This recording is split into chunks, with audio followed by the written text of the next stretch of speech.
I remember my second grade teacher had me go to the nurse's station one year because I couldn't sit in the chair. When they lifted up my shirt, they seen all the webs on my back. My mother had whipped me butt naked with a stitching cord. I'm in the hospital, my auntie there, my mother there, the police is there, human services there.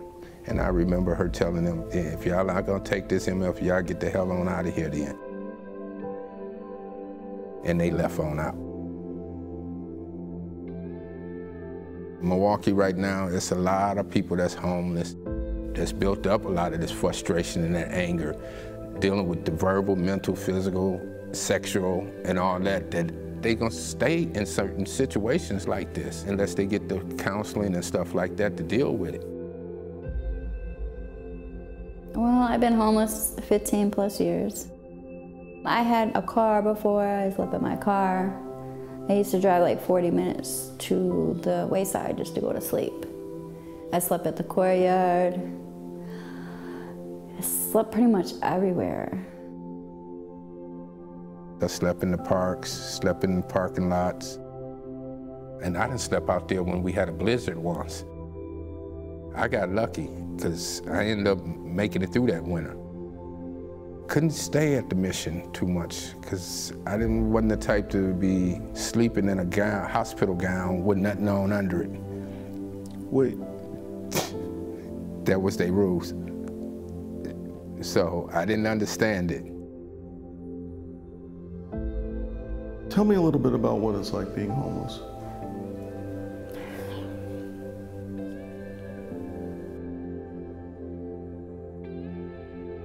The administration of Milwaukee County, led by County Executive Chris Abley, there was the thought of what would it take to do something big about homelessness? What would have to happen to eliminate the problem, not reduce it by 5 or 10%, but end it? So he posed that question to me, went back to my staff, and started to think about what that would look like. One of the biggest things we could think of is what would it take to end chronic homelessness?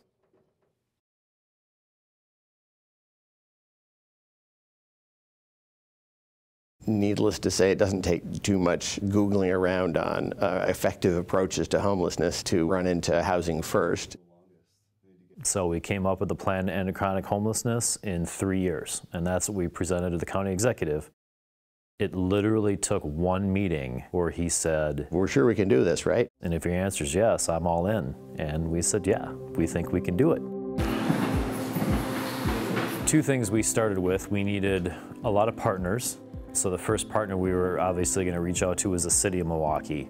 The approach that we have taken here in the city of Milwaukee with the homeless population, I think can best be characterized as a partnership. We've had a very, very strong partnership with the county, Milwaukee County, with a lot of the agencies that provide housing or provide support, and we work closely with the police department.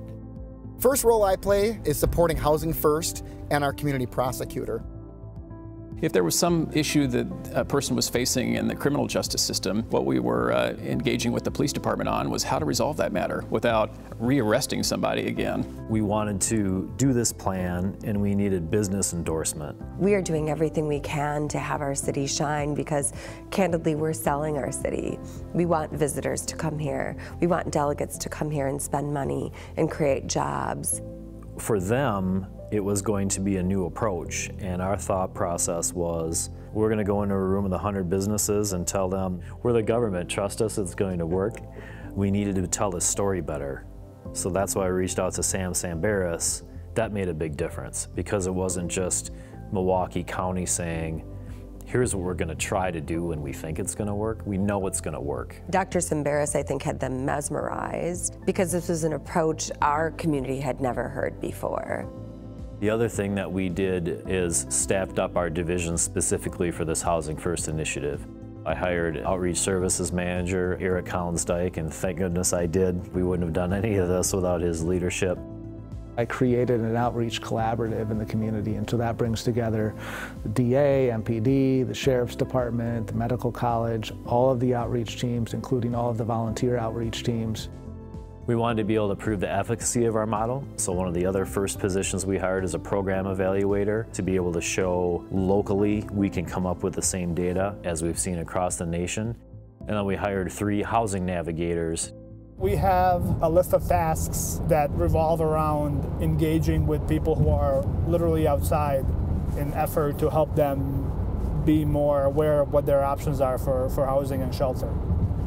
We do late night and early morning outreach because that's when people are most likely to be in their spots. Mm-hmm.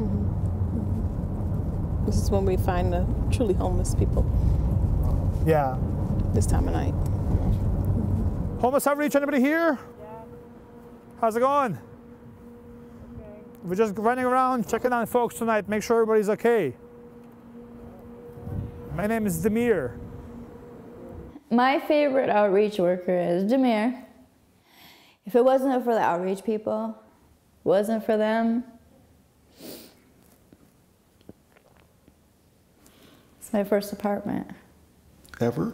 Yeah. I'm 38 and it's my first apartment. This is a sanctuary for me right here. When I moved up in here, I was like, how long is this gonna last? They said, as long as you want it to. You can put stuff on the walls and this and that. I was like, yeah, right. Because this can end right here. So it took over a year before I thought it was permanent.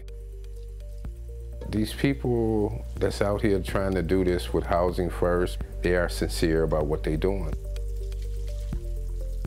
It really is a good project to be part of. It really, really is, you know. These are good people out here. They really are. You know, a lot of them they've drawn the short straw in life, and they are survivors is what they are. They really freaking are, and I admire a lot of them for it. And I'm not just saying that either because I got a camera in my face right now. I try now to give back. I'm on the COC board. I'm on the advisory committee. I goes downtown and I tell people, hey, get out of these streets. There's housing for people. So if you are responsible to pay your heat, gas, and electric bill, are you supposed to pay it? Yes. Yes. Housing First, the model is here and it's clearly working. Our numbers are showing us. When we started our plan to end chronic homelessness, we wanted to hold ourselves accountable that we were going to do it in 3 years. And we were going to track that every 6 months, and if we're behind, we're going to figure it out. And although we're waiting for our HUD designation, we literally hit that almost to the month of 3 years.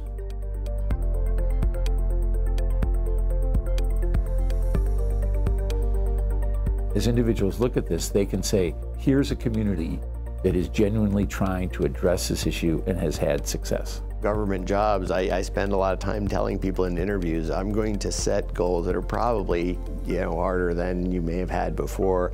I'm quite sure I don't have enough resources to get you all the way there, and I'm almost certain I can't pay you as much as you probably should be paid. But you've got a different approach to doing something, and you show me that it can deliver better results. And hey, if there's some political resistance, as I always say to them, I'm not the wind behind your wings, I'm an effing hurricane. If you're going to be in public service, you might as well kick ass at it.